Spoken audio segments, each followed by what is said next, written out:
अस्सलाम वालेकुम dear students, class 10 कैसे हैं? ठीक ठाक हैं। मुझे उम्मीद है कि आप खुश-ओ-खुर्म हैं।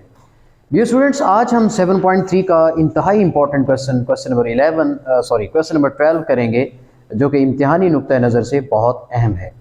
और अक्सर बच्चे जो हैं इस क्वेश्चन को से घबराते हैं और डरते हैं, क्योंकि वो समझते हैं कि ये काफ़ी कॉम्प्लिकेटेड है, लेकिन ऐसा नहीं है।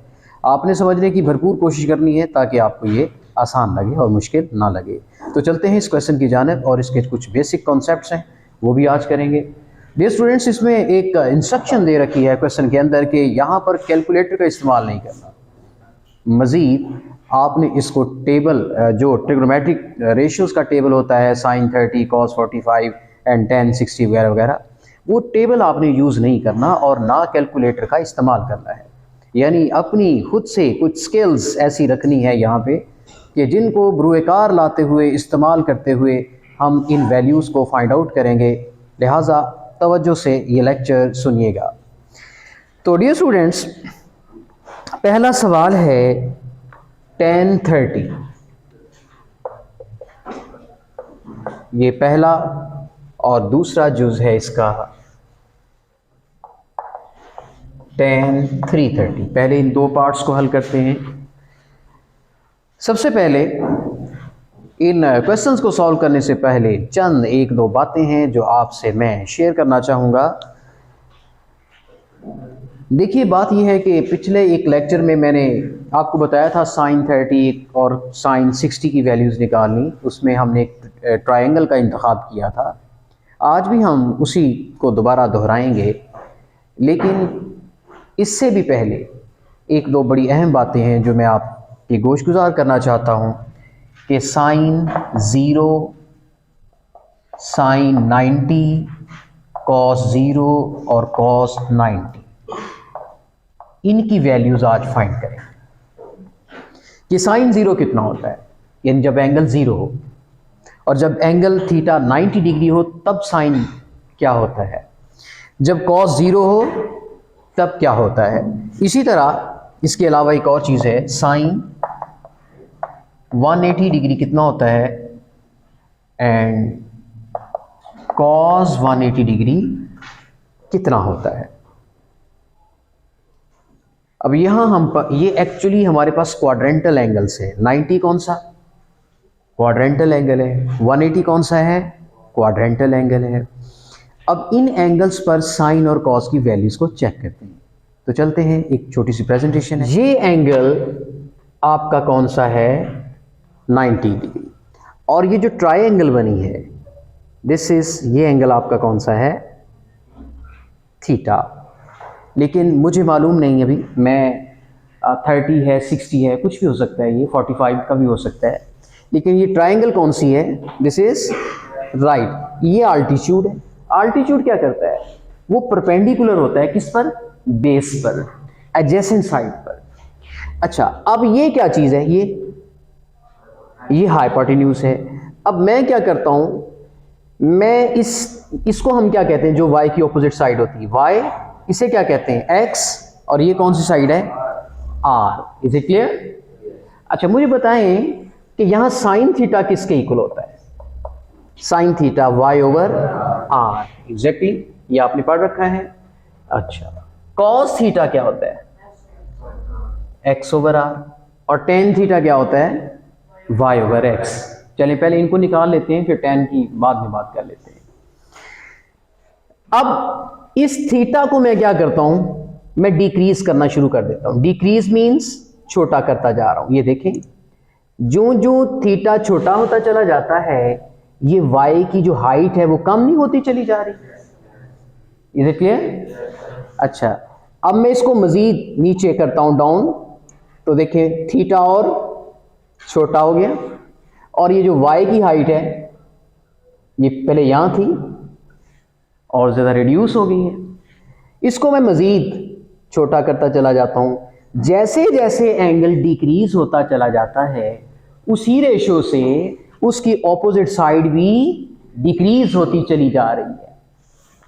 अच्छा, इवन कि जब मैं इसको डिक्रीज करते करते करते करते करते करते मैं यहाँ पर बेस और ये जो आपका था हाइपोटेन्यूज, ये कोइंसाइड कर देता हूं, यानी पैरेलल कर देता हूं, ये आपस में क्या कोइंसाइड कर रही हैं, तो फिर बताएं यहां y क्या है, बताएंगे? y तो है ही नहीं, खत्म हो गया, रिड्यूस हो गया, इवन के 0 हो गया। इसका मतलब अगर थीटा 0 है तो देन जो y था वो भी क्या हो जाएगा, 0 हो जाएगा। Is it clear? अच्छा, अब ये x था और ये क्या था बेटे, r। अब x और r आपस में क्या हो जाएंगे, इक्वल हो जाएंगे, ये चेंजिंग्स आ जाएंगे, x और r क्या हो जाएंगे, इक्वल हो जाएंगे, क्योंकि ये साइड x थी, ये r साइड थी जो कि x के साथ पैरेलल हो गई है, और y यहां पर क्या हो गया, ये जो ऑपोजिट साइड y थी ये बिल्कुल क्या हो गई, 0। Is it clear? ये चेंजिंग्स आई हैं। अब ये वैल्यूज हम इसके अंदर पुट करेंगे। चलिए थीटा की जगह 0 पुट कीजिए, साइन, अब यहां जो थीटा है वो क्या बन गया बेटे, 0 इज इक्वल टू y कितना बन गया, 0। नीचे r किसके इक्वल हो गया है, x के, या नीचे x लगा लें या r लगा लें, कुछ भी लगा लें, ऊपर तो 0 है जिसकी वजह से क्या हो गया, आंसर 0। इसका मतलब साइन 0 कितना होता है, 0 होता है। तो अब आपने यहां पर लिख देना है sine 0 is equal to 0। Is it clear? अच्छा, अब हम इसी तरीके से कॉस की वैल्यू भी फाइंड करेंगे। देखिए यहां पर देखिए कॉस 0 क्या हो जाएगा, क्योंकि जो चेंजिंग्स आई हैं वो आप देखें, बल्कि इधर ही पुट कर देता हूं, कॉस 0 क्या होगा, तो देखिए x किसके बराबर हो गया था, यहां r के बराबर हो गया था, गोया x की जगह पे क्या पुट करें, r, और इसके बटे में क्या आ रहा है, r। अब r से कटा, आंसर क्या है, 1। इसका मतलब cos 0 क्या होता है, 1 होता है। आइए cos 0 क्या हो गया, 1 हो गया। समझ आ गई बात को? अच्छा, अब चलते हैं tan 0 की तरफ। tan 0 क्या होता है, tan 0 किसके इक्वल होता है, y ओवर x के, या यूं समझ लीजिए tan sin ओवर cos के होता है सर।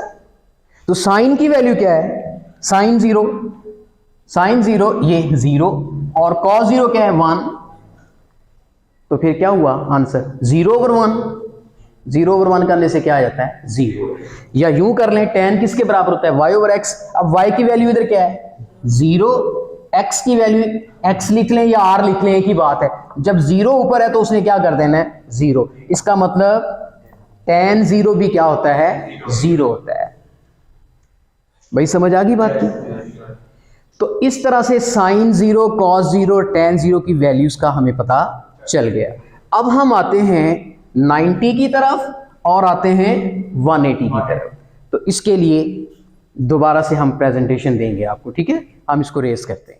तो डियर स्टूडेंट्स, ये फिर से मैंने वही सेटअप बना लिया अपना।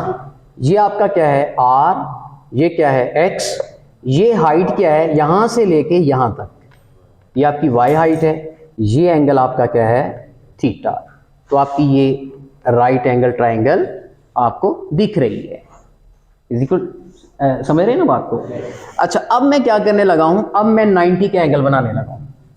अब थीटा इज इक्वल टू क्या करने लगा हूं, 90। तो 90 एंगल बनाने के लिए मुझे इसको पकड़ के क्या करना पड़ेगा, 90 एंगल की तरफ जाना पड़ेगा। 90 एंगल तो ऊपर है, 0 की तरफ नहीं जाना। अब 90 एंगल की तरफ मुझे जाना होगा। तो देखिए मैं इसको इंक्रीज करता चला जाता हूं, इंक्रीज करता चला जाता हूं। अब ये जो y है, ये देखें, ये y बढ़ता चला जाता है। यहां y देखें, यहां y की हाइट कितनी ज्यादा नहीं हो गई, और ये क्या है, r, और ये क्या है, y। अब y और r आपस में मिलना चाहेंगे, कोइंसाइड हो जाएंगे जब एंगल थीटा बनेगा। जब एंगल 0 बना था तो x और r कोइंसाइड हो गए थे। अब जब एंगल 90 बनने चला है तो कोइंसाइड कौन हो रहा है, r और ये y। तो चलिए देखिए, मैं इसको 90 का एंगल बनाते बनाते बनाते बनाते बनाते, ये देखिए जरा मूवमेंट पे गौर करें, ये बिल्कुल यहां पर 90 का एंगल बन गया। यहां पर ये जो आपका y है ये किसके बराबर हो जाएगा, r के इक्वल हो जाएगा। ये आपका y किसके इक्वल हो जाएगा, r के। तो यानी जब थीटा 90 हो जाएगा तो क्या चेंज होगी, y किसको कंसाइड कर जाएगा, r को, और जीरो यहां भी कुछ हो रहा है, x जीरो हो जाएगा क्योंकि x बेस उसकी फिनिश हो गई, बेस तो ये थी ना ये वाली, तो जब ये इसको कंसाइड कर जाएगा तो फिर x क्या हो जाएगा, जीरो हो जाएगा। इज इट क्लियर, x क्या हो जाएगा, जीरो हो जाएगा। यानी एक चीज से जीरो होना है। जब एंगल जीरो लिया था तब कौन जीरो हुआ था, y, और x किसके इक्वल हुआ था, r के। जब एंगल 90 लिया तो फिर कौन जीरो हुआ, x, और y किसके इक्वल हो गया, r के। Is it clear. अच्छा अब देखें, अब इसको हम फाइंड कर लेते हैं। यहां पर देखिए, यहां वैल्यूज निकाल लेते हैं। साइन 90 किसके इक्वल होता है, y ओवर r, क्योंकि साइन तो होता ही y ओवर r के। अब यहां y क्या है हमारे पास, दिस इज r, और नीचे क्या है r, r से कटा 1, इसका मतलब साइन 90 डिग्री क्या हो गया, 1। उलट बात हो गई ना, cos 0 1 होता है, इधर साइन 90 1 होता है। उसके बाद cos 90, cos 90 क्या होता है, that is x over r। अब x कौन है, वो तो जीरो है, r ही है, तो ये क्या बन गया, जीरो। इसका मतलब cos 90 क्या हो गया, जीरो। यानी उलट बात हो गई क्या, कि यहां पर हमने पढ़ा था कि साइन 90 1 है और cos 0 1 है। इसका मतलब मैं ये बात लिख सकता हूं कि cos 0 degree is equal to sine 90 degree, यानी साइन और cos इक्वल हो जाते हैं जब cos का एंगल 0 हो और साइन का एंगल 90 डिग्री हो। Is it clear. इसी तरीके से अब हम साइन cos की तरफ तो चले गए, अब tan की तरफ आते हैं। tan 90 डिग्री किसके इक्वल होगा, tan होता है y ओवर x के। अब y कितना है, r है, या y को y रहने दें, लेकिन नीचे x जीरो आ गया तो ये इन्फिनिटी होता है, क्योंकि डिनोमिनेटर में जीरो आ जाए तो वो क्या होता है, इन्फिनिटी, या मैथ एरर। तो फिर इसका मतलब tan 90 क्या होता है, इन्फिनिटी, अनडिफाइंड, यानी ये वैल्यूज कैलकुलेट नहीं हो सकती। तो भाई ये tan की भी आ गई, साइन cos tan 90 के आ गए। लो जी, साइन 90 फिर कितना हुआ, बोलिए 1 हुआ, cos 90 कितना हुआ, 0 हुआ। अब देखिए साइन 0 0 होता है और cos 0 1, साइन 90 1 होता है और cos 90 0 होता है, उलट का रिलेशन है। अब 180 की तरफ आते हैं, तो इसको रेस करते हैं। तो डियर स्टूडेंट्स, अब हम आते हैं 180 की तरफ कि देखें अगर हमारा एंगल, ये आप देख रहे हैं कि ये तो 90 का एंगल होता है, 180 का एंगल कैसे हो जाता है, जब आप इन दोनों आर्म्स को स्ट्रेट कर देते हैं तो ये बीच में कौन सा एंगल बन जाता है, 180। ये दो आर्म्स हैं एंगल के, ये क्या कहलाते हैं, दो आर्म्स। जब इनके दरमियान में एंगल 180 हो जाए तो इसका मतलब ये दोनों आर्म्स क्या बन जाते हैं, स्ट्रेट एंगल बनाते हैं, उसको 180 का एंगल कहते हैं। अब फर्ज कर लें ये आपका एंगल 180 का दोनों आर्म्स जो है बना रहे हैं, ये आपका O जो है ये आपका वर्टेक्स पॉइंट है, फर्ज कर लें। अब मुझे बताइए, जब ये यहां था तो इसका y पॉसिबल था, जब ये लेट ही गया इधर तो y क्या, हाइट तो रही नहीं, y क्या है, this is the height, y क्या है, this is the height of this arm. अब जब ये आर्म 0 पे कंसाइड कर जाए, x एक्सिस पे आ जाए, तो ये y क्या है, 0। अब चाहे ये इस तरफ से आ जाए तब भी 0, इस तरफ आ जाए तब भी y 0 हो गया। So in case of 180 angle y क्या बन गया, 0। ट्रायंगल खत्म हो गई, जब ट्राइंगल ही नहीं रही। अच्छा, फिर वो आपका जो y है वो किसको कोइंसाइड कर गया है? हाँ, y, ये वाली साइड जो थी, r साइड जो थी, ये किसको कोइंसाइड कर गई? x को। लेकिन x की नेगेटिव डायरेक्शन को कोइंसाइड कर गई है। किस डायरेक्शन को कोइंसाइड कर गई है? नेगेटिव। तो इसका मतलब ये जो आपका r है ये किसके बराबर हो गया? -x के। पॉजिटिव x के बराबर नहीं। पॉजिटिव x के बराबर इसने कब होना था? जब वो इस तरफ पड़ी हो, जीरो एंगल हो। जब एंगल जीरो हो तब ये साइड जो है r साइड, ये किसको कोइंसाइड करेगी? पॉजिटिव x एक्सिस को। तो पॉजिटिव x लेना है। Is it clear? अब ये चले गई है पीछे रिवर्स। तो रिवर्स, ये x का पॉजिटिव है, उसका रिवर्स इधर क्या है? x का नेगेटिव। तो फिर अब r किसके इक्वल हो गया? -x के।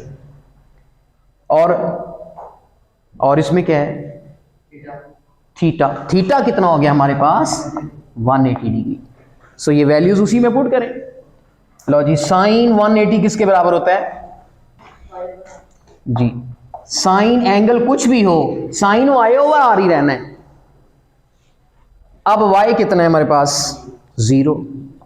r कुछ भी हो, यानी साइन 180 क्या हो गया? 0।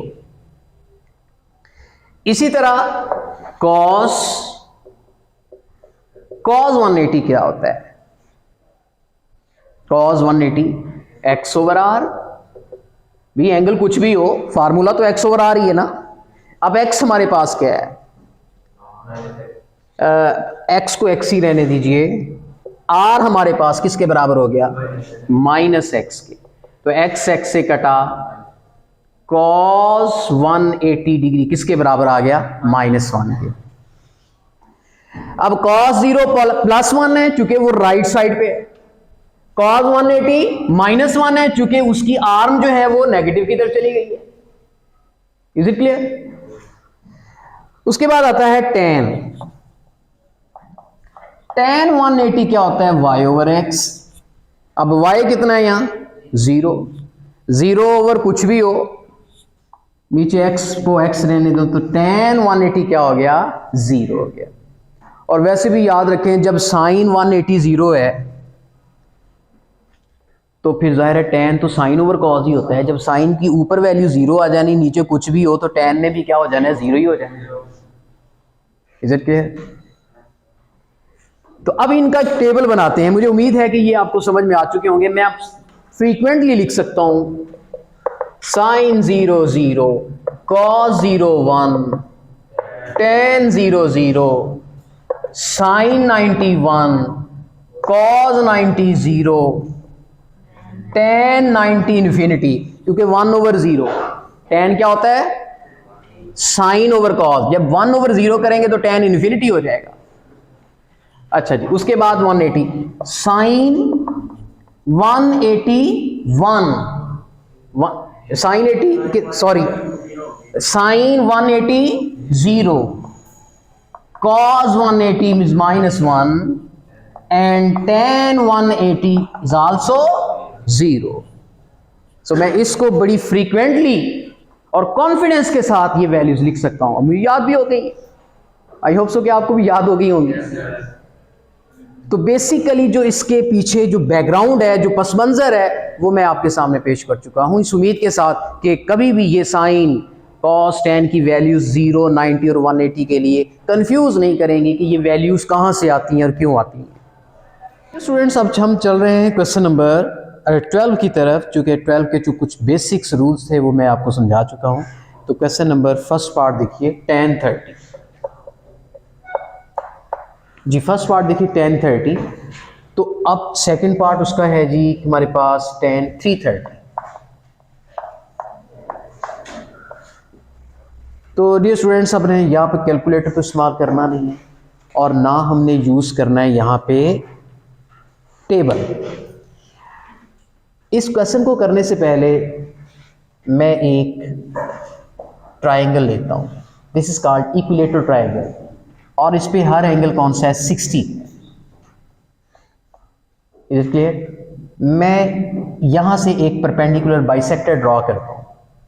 परपेंडिकुलर बाइसेक्टर क्या करता है, इसके दो हिस्से कर देता है। तो डियर स्टूडेंट्स, ये हमने परपेंडिकुलर ड्रा किया एक, इसे कहते हैं परपेंडिकुलर बाइसेक्टर या राइट बाइसेक्टर। अगर इसकी साइड 2 है, ये भी अगर 2 साइड है टोटल, तो ये कितनी कितनी रह गई, 1 1। चलिए मैं इसको रेस कर देता हूँ और ये आधी हो गई है। यहाँ से रेस करके तो यहाँ पर हम इसको ले आते हैं ऐसे, यहाँ से उठाई मैंने, नीचे इसको ड्रैग कर ली है। तो डियर स्टूडेंट्स, ये चूंकि 60 का एंगल था, अब ये कितना रह गया, 30 का। इतना हिस्सा क्या है, 30 का। तो ये कितना एंगल था, 60 का। अब ये साइड चूंकि 1 की थी, ये साइड भी कितनी है, 1 की। ये 2 है तो ये भी क्या होगा, 2। ये भी राइट एंगल, ये भी आपका राइट एंगल। मतलब कि अब इनको दोनों को कंबाइन करें तो वो हमारी इक्विलेटरल ट्रायंगल बन जाती है। अब हमने इसको काट के हाफ कर दिया, इसको नीचे ले आया, तो ये 2 राइट एंगल्स बन गई हैं जो कि इक्विलेटरल ट्रायंगल के दोनों आपस में क्या है, कॉन्जुरेंट हैं। तो डियर स्टूडेंट्स, आप इनमें से कोई एक ट्रायंगल ले लें, क्योंकि हमारा मकसद था कि एक तरफ 60 एंगल आ जाए, एक तरफ 30 एंगल आ जाए। और यहाँ पर मैंने 2 साइड इसलिए ली कि इक्वल है। आप 1 1 भी ले सकते हैं, आप 3 3 भी ले सकते हैं, 4 4 भी ले सकते हैं, आपकी मर्जी है। मैंने लेकिन 2 2 और 2 साइड ली है। अच्छा, इसके बाद अब इनमें से कोई सी एक ट्रायंगल बेशक रेस कर दें, ठीक है। आप इसमें से कोई रेस कर दें ट्रायंगल, ये वाली रेस कर देते हैं। हमारे पास हाफ ये है। अब इस राइट एंगल ट्रायंगल में हमारे पास 90 की ऑपोजिट साइड हाइपोटेन्यूज भी है, बेस भी है। ये वाली साइड नहीं है, आप इसे x लेट कर लें। सबसे पहले हम इस x को फाइंड कर लेते हैं पिथागोरस थ्योरम की मदद से। पिथागोरस कहता है hypotenuse square is equal to base square plus perpendicular square. 2 का स्क्वायर 4, 1 का स्क्वायर 1, इधर x स्क्वायर आ जाता है। 4 में से 1 माइनस किया तो यहाँ पर 3x स्क्वायर, और x की वैल्यू क्या आ गई, 3 का अंडर रूट। चूंकि स्क्वायर को खत्म किया है तो इसका मतलब ये 3 का अंडर रूट साइड आ गई। Is it clear? तो बेटे ये वाली ट्रायंगल आपने याद रखनी है। क्या करनी है, याद रखनी है। 30 की ऑपोजिट साइड 1 है और हाइपोटेन्यूज उसका क्या है, ट्वाइस है। अगर 30 की ऑपोजिट साइड यहाँ 2 होती तो फिर इस 90 की ऑपोजिट साइड क्या होनी थी, 4 होनी थी, उसका डबल होना है। और इधर आपने जो परपेंडिकुलर निकाला है वो आपने पिथागोरस की मदद से निकाला है। Is it clear?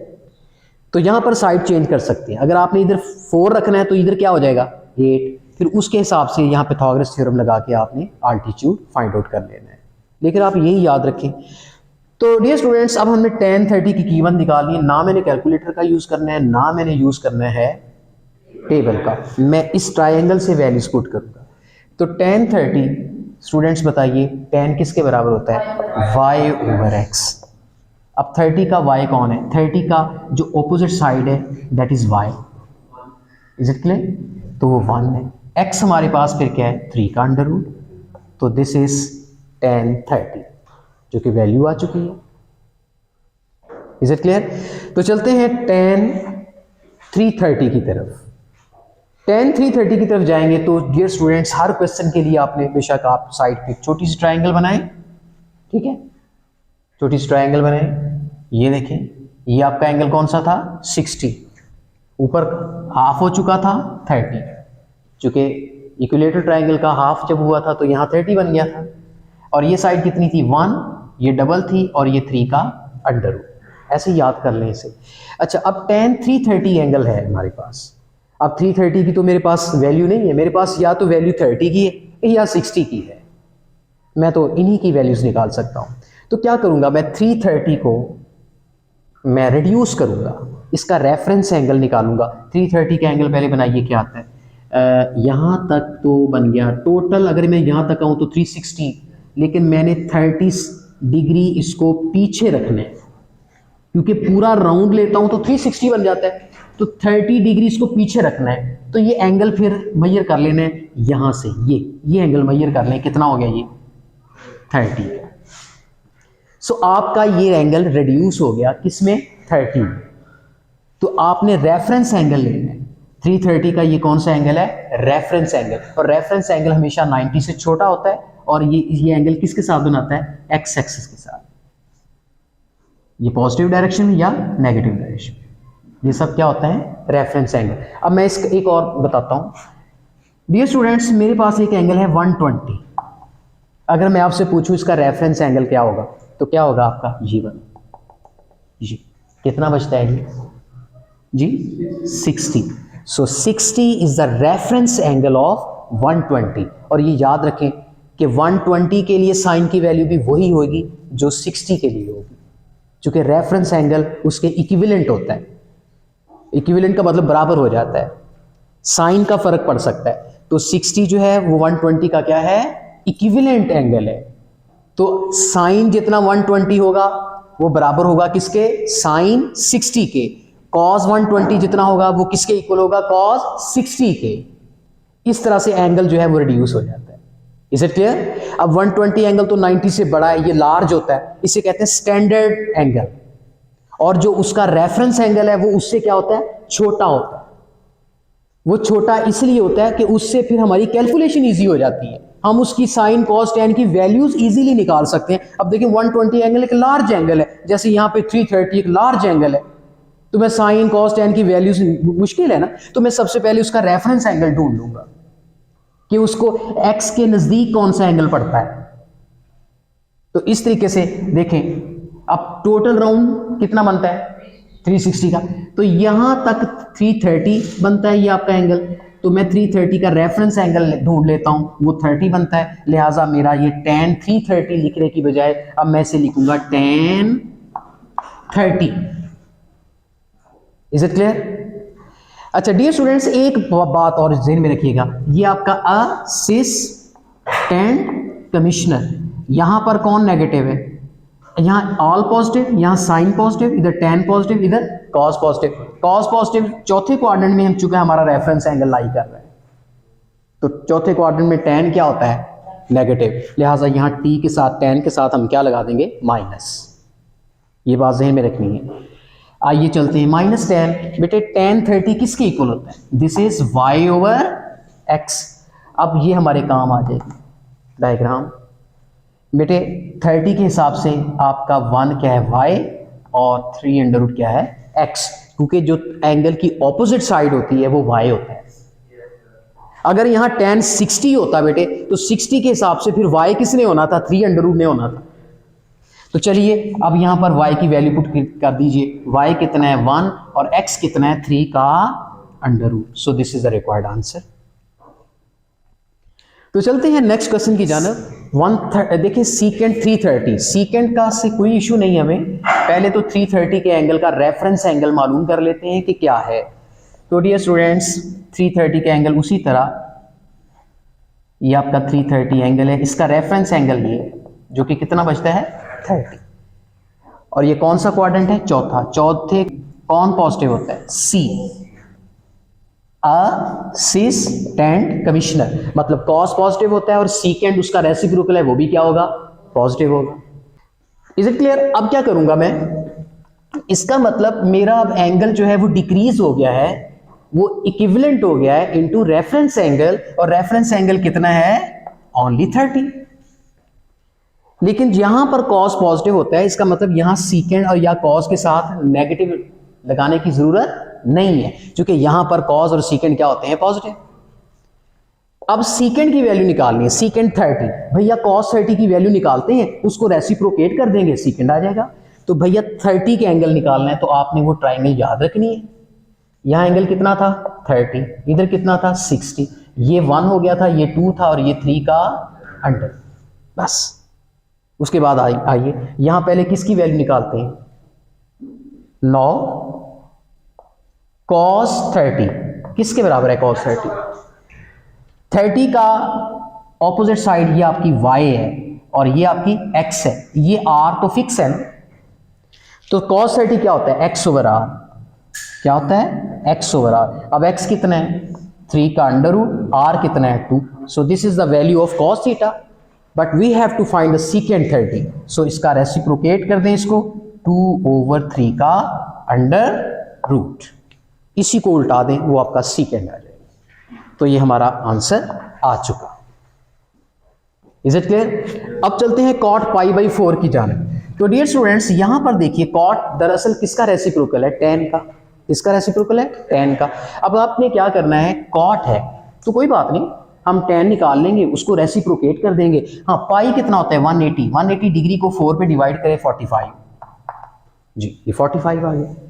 अब कॉट 45, उसके लिए एक बेटे ये ट्राइंगल देखें, ये आपने एक एंगल 45 ले लेना है और ये आपका 90।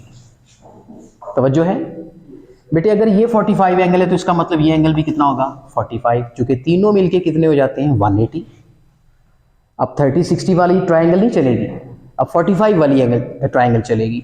अच्छा, अब ये 45 एंगल है, ये भी 45 एंगल है, इसका मतलब इसकी ऑपोजिट साइड 1, इसकी ऑपोजिट साइड भी 1 होगी, दोनों बराबर होंगे। अगर आप कहते हैं सर मैंने 2-2 लेना है तो 2-2 भी ले सकते हैं, 3-3 भी ले सकते हैं, आंसर पे फर्क नहीं आएगा, क्योंकि जब उनकी रेशियो लेते हैं तो आंसर ठीक हो जाता है, सेम आ जाता है। तो डियर स्टूडेंट्स यहां पर फिर ये वाली साइड अब रहती, कैसे कैलकुलेट करें? आपने ये पढ़ रखा है, when two angles are equal then their opposite sides are also equal. अगर 45 के एंगल के सामने 1 साइड है तो इस 45 के सामने वाली साइड भी कितनी होगी? 45 की ऑपोजिट साइड अगर 1 है तो इस 45 एंगल की ऑपोजिट साइड भी क्या होगी? 1 होगी। तो हमने क्या निकालना है यहां पर? Hypotenuse, this is R. तो कैसे निकालेंगे R? R square is equal to X square plus Y square, यानी base square plus perpendicular square. तो आर स्क्वायर, पैथागोरस थ्योरम का यूज कर रहा हूं, 1 और 1 क्या होता है? 1 ही रहता है। R square is equal to 2, R कितना आता है? 2 का अंडर रूट। इसका मतलब ये हमारे पास आर कितना आ गया? 2 का अंडर रूट। सो हम यहां से कॉट हम पहले निकालेंगे किसकी वैल्यू? tan। तो dear students now we find tan 45 which is कितना है? tan किसके बराबर होता है? y over x। तो आप सोच रहे होंगे कि ये भी 45 एंगल है, ये भी 45 एंगल है, तो 45 एंगल है तो सर y और x कौन होगा? डियर स्टूडेंट्स आप इसको x कह लें, y कह लें, अब फर्क नहीं है। आप इसको x कह लें या इसको y कह लें या इसको y कह लें, इसको x कह लें, कोई फर्क नहीं है क्योंकि एंगल सेम। तो अगर आपने 45 ये एंगल कंसीडर किया है तो y कौन है? 1, x कौन है? 1, लिहाजा y भी 1 है, x भी 1 है जी। हाँ, फिर 2 ओवर 2 आ जाएगा। जब 1 को 1 पे डिवाइड करेंगे तो tan 45 1 आ जाएगा। अगर यहां पर 2 और 2 लिया हो उसको, जब 2 को 2 पे डिवाइड करेंगे तब भी आंसर 1 ही आ जाएगा, क्योंकि 2 2 से कट जाएगा। ऐसे कभी नहीं होगा, कभी ये डिफरेंट नहीं होंगे। क्यों? क्योंकि ये भी 45 एंगल है इसकी ऑपोजिट साइड और ये 45 एंगल है इसकी ऑपोजिट साइड, ये कभी डिफरेंट नहीं होंगे। हाँ, अगर ये 60 ये 30 है फिर तो वही ये आ जाएगा ना। अगर ये एंगल 60 है ये 30 है तो 60 की ऑपोजिट साइड और होगी, 30 की ऑपोजिट साइड और होगी, फिर तो डिफरेंट होंगी। Is it clear? तो इस तरीके से हमने tan की वैल्यू निकाली। नाउ वी फाइंड cot 45 क्या होगा? 1 का उलट ले लें, 1 का उलट 1 ही रहता है। तो इस तरीके से हमारा ये आंसर कंप्लीट हुआ। तो डियर स्टूडेंट्स जब 45 का एंगल आ जाए आपने तेजी से ये वाली ट्रायंगल याद रखनी है, बना लेनी है। ये वाला अमल जो है हर में नहीं करना, आपको फिर ये तीनों साइड्स याद कर लेनी है। फिर उसके मुताबिक आप 45 का कोई भी tan sin cos आ जाए आप वैल्यूज जल्दी से निकाल सकते हैं। Is it clear? तो चलते हैं नेक्स्ट क्वेश्चन की जानिब। डियर स्टूडेंट्स अब हमारे 5th और 6th पार्ट की तरफ। 5th में देखें, यहाँ पर भी ये जो एंगल पाई है इसकी जगह 180 लगाइए। 2 × 180 ये डिग्री में आ जाएगा, बटे में 3, चूंकि अब ये रेडियन में है इसको डिग्री में लेके आइए। कॉस बेटे ये कैंसिल कीजिए, 180 को 3 पे तो आ जाएगा 60 को 2 से मल्टीप्लाई कीजिए 120 का एंगल आ जाएगा। अब 120 का देखें मेरे पास या तो 45 की वैल्यू है, इज इट क्लियर, या किसकी है 30 की, 60 की, या मैंने 0 की पढ़ी है। मुझे पता है sin 0 क्या होता है 0, cos 0 क्या होता है 1, tan 0 क्या होता है 0, या मुझे पता है sin 90 कितना होता है 1, cos 90 क्या होता है 0, tan 90 क्या होता है इन्फिनिटी। Is it clear? बिल्कुल सही कहा आपने। और इसी तरह 180 sin 180 क्या होता है 0, cos 180 क्या होता है -1, tan 180 क्या होता है 0। तो इनकी वैल्यूज चूंकि मैंने इससे पहले जो आपको पढ़ा चुका हूं, तो अब इसका यूज करते हैं। 120 का पहले क्या करेंगे, रेफरेंस एंगल लेंगे। 120 किधर आएगा, यहां पे सेकंड क्वाड्रेंट में आएगा, क्योंकि पहले क्वाड्रेंट 90 है, दूसरा क्वाड्रेंट यहाँ तक 180 है, लेकिन 180 से हम पीछे रहेंगे, 120 है, तो ये कितना पीछे रहेंगे 60। ये आपका रेफरेंस एंगल है। रेफरेंस एंगल किसके साथ बनता है, एक्स एक्सिस के साथ बनता है। तो आपने 120 को इक्विवेलेंट कर देना है किसके, 60 के साथ। तो चलिए कॉस जी, कॉस 60, लेकिन अब कौन सा क्वाड्रेंट है, असिस्टेंट कमिश्नर। अब साइन यहाँ पॉजिटिव है, बाकी सब नेगेटिव है, इसका मतलब यहाँ माइनस लगाना पड़ेगा। अब आप सोच रहे होंगे सर इससे पहले आपने माइनस प्लस नहीं लगाया। अरे वहाँ 45 का एंगल था, और 45 का एंगल तो फर्स्ट क्वाड्रेंट में होता है, फर्स्ट क्वाड्रेंट में सब पॉजिटिव होते हैं। Is it clear? अब चलिए आगे, माइनस कॉस 60। देखिए जल्दी से आपने वो ट्राइंगल बनानी है। ये आपका एंगल 30 था, ये 60 था, ये 1 साइड थी, ये 2 थी, ये 3 का अंडर रूट था।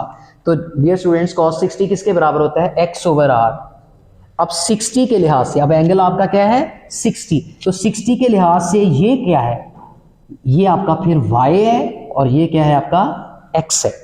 60 की ऑपोजिट साइड y और 60 की एडजेसेंट साइड x है। तो माइनस वैसे का वैसा, x की वैल्यू बेटे कितनी है 1, और r की वैल्यू हमारे पास कितनी है, this is hypotenuse 2, so -1/2 answer आ गया। अब चलते हैं नेक्स्ट क्वेश्चन की जानब, कोसिकेंट। तो डियर स्टूडेंट्स मेरा ख्याल एंगल्स तो सेम ही है 2π/3, तो यही डाटा काम आने वाला है आपके। अगर आपका ये सेपरेट क्वेश्चन आ जाता है तो आपको ये सारा अमल करना पड़ेगा। चलिए मैं सारा अमल कर देता हूँ। कैसे, यहाँ पर आप लिखें कॉस, इसको आपने सॉल्व किया 180 लगाया, तो ये कितना बनता है कॉस 120, सॉरी ये कोसिकेंट है, ये कितना है कोसिकेंट, आपने डिग्री में ले है।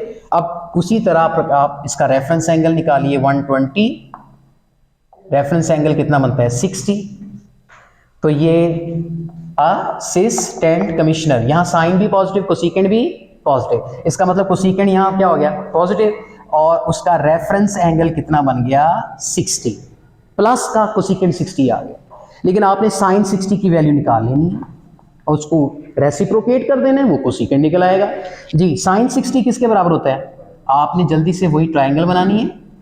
ये आपका 1 है, ये 2 है, ये 30 एंगल है, ये आपका 60 है, ये 3 का अंडर रूट है। तो साइन किसके बराबर होता है y ओवर r। तो 60 का y कौन है, उसका जो ऑपोजिट है, दैट इज 3 अंडर रूट, ये y है, ये आपका x है, और ये आपका r है।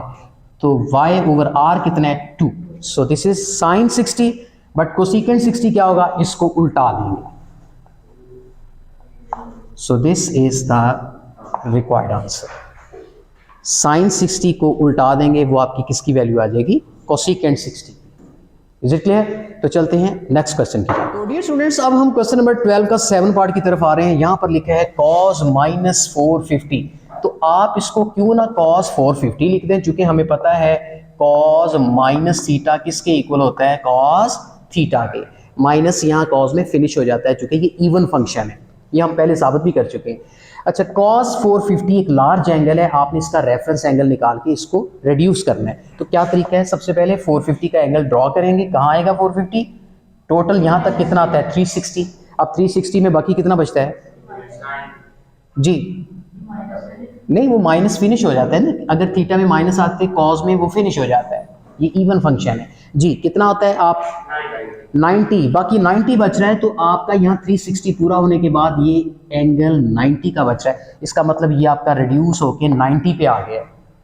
तो क्या प्लस का है या माइनस का कोई इशू नहीं, चूंकि किसी क्वाड्रेंट में नहीं, ये तो वाई एक्सिस के ऊपर अलोंग कर रहा है, इसको पॉजिटिव रहने दीजिए, ठीक है। cos 90 क्या होता है, ये आप पहले भी साबित कर चुका हूँ कि cos 90 क्या होता है 0, चूंकि sin 90 1 होता है, cos 90 0। सो फिनिश। आगे चलिए, tan डियर स्टूडेंट्स, tan ये जो माइनस है ये शुरू में भी लिख सकते हैं आप।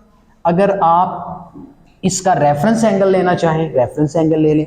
-9 पाई का मतलब है कि आपने ये 1 पाई है, यहां से 9 दफा ऐसे पाई बनाने हैं। अच्छा, यहां पर कितने पाई हो गए -2 पाई, और रोटेशन कौन सी है क्लॉकवाइज, ठीक है। ये कितने हो गए 3 4 5 6 7 8 9, तो यहां तक कितने हो गए ये -9 पाई। लेकिन आप इसको शॉर्ट में लें तो ये कितना है, पाई। तो -9 पाई और पाई दोनों बराबर नहीं हो गए, इक्विवेलेंट हो गए ना।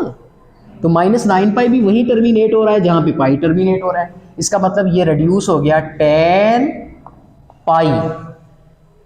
Is it clear? और tan पाई का मतलब क्या है, pi, what is pi, this is 180 degree.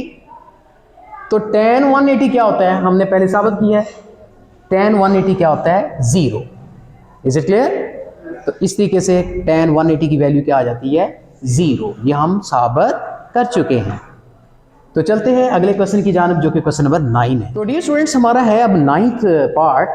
इसमें क्या लिखा है, cos -5 पाई ओवर 6।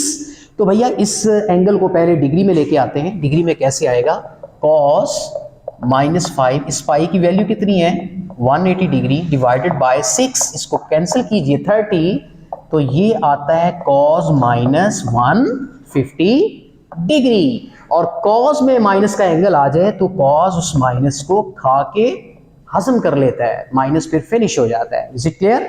अब 150 का एंगल जी ड्रॉ करना है, चूंकि 150 का मेरे पास कोई पैमाना नहीं है इसको मेजर करने का, तो मैं क्या करता हूँ, 150 के एंगल का रेफरेंस एंगल निकालता हूँ जी। पहला एंगल तो 180 है, लेकिन मुझे 180 से पीछे रहना है, ये आपका 150 है, तो ये कितना बचा हुआ है, 30। Is it clear?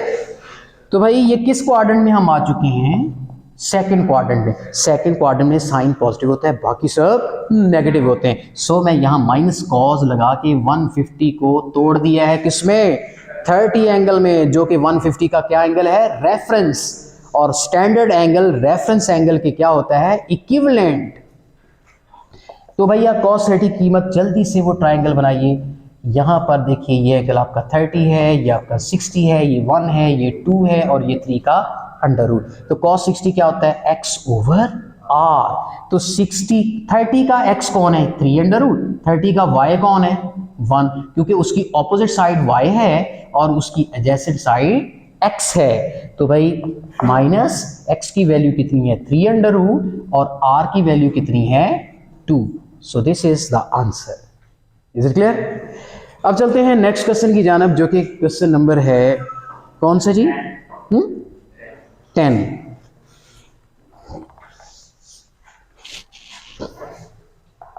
Question number 10 में देखें, sign 7 pi over 6।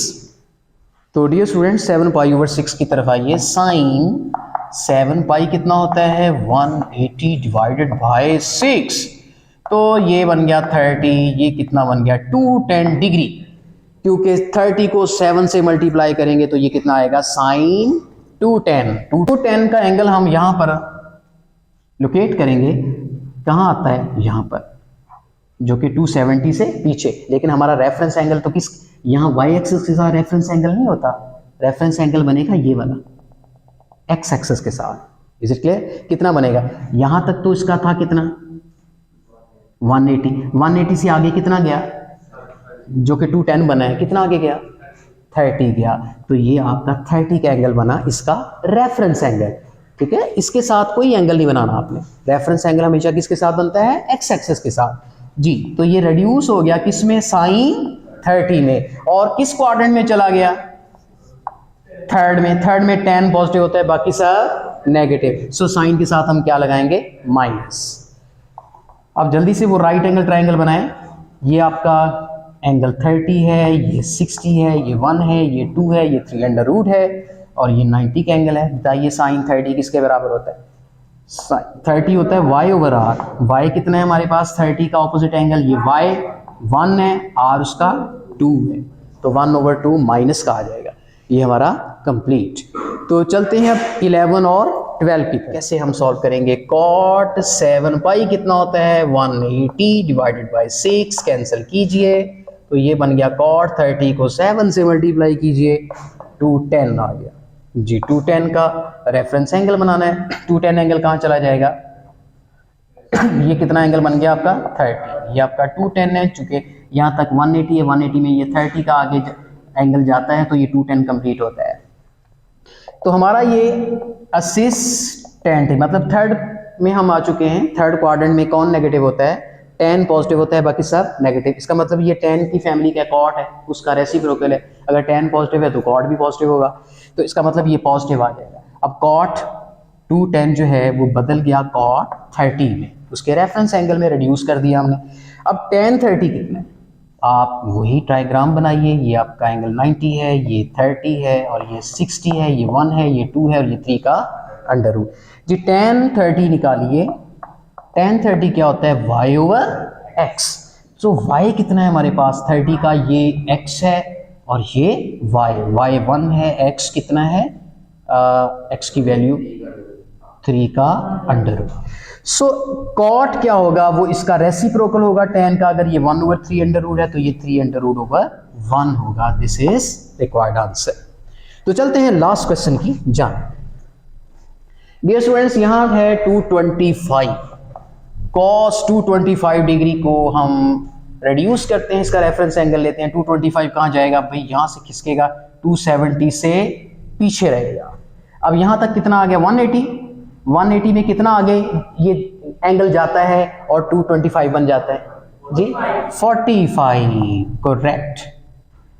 So this is reference angle कितना है 45, और ये एंगल कितना है 225 डिग्री। तो cos 45 लगाएंगे, लेकिन आपका एंगल चला गया तीसरे क्वाड्रेंट में। थर्ड क्वाड्रेंट में कौन पॉजिटिव होता है, tan पॉजिटिव होता है, बाकी सब नेगेटिव। सो cos के साथ क्या लगाएंगे, माइनस, चूंकि यहां पर cos नेगेटिव है। तो डियर स्टूडेंट्स 45 का जब एंगल आ गया तो आपने 45 वाली, ये 45, ये 45, ये 90, ये 1 है, ये 1 है, ये कितना मैंने निकाला था 2 का अंडर रूट। जल्दी से लगाइए। cos 45 क्या होता है, x ओवर r। x कितना है आपका, ये आपका x है, ये आपका y है, तो ये आपका क्या है r है। x 1 है, r कितना है 2 का अंडर रूट। इस तरीके से हमारा cos 225 की ये वैल्यू आ जाएगी। तो मैंने कैलकुलेटर का इस्तेमाल नहीं किया, टेबल का इस्तेमाल नहीं किया, मैंने टेक्निक्स यूज़ की हैं जिन्हें ट्रिग्नोमेट्रिक टेक्निक्स कहते हैं। तो डियर स्टूडेंट्स, मुझे उम्मीद है कि आज का लेक्चर आपको समझ में आ चुका होगा। तो मुझे दीजिए इजाज़त, कल तक के लिए इंशाल्लाह फिर हाज़िर होंगे। अल्लाह हाफिज़।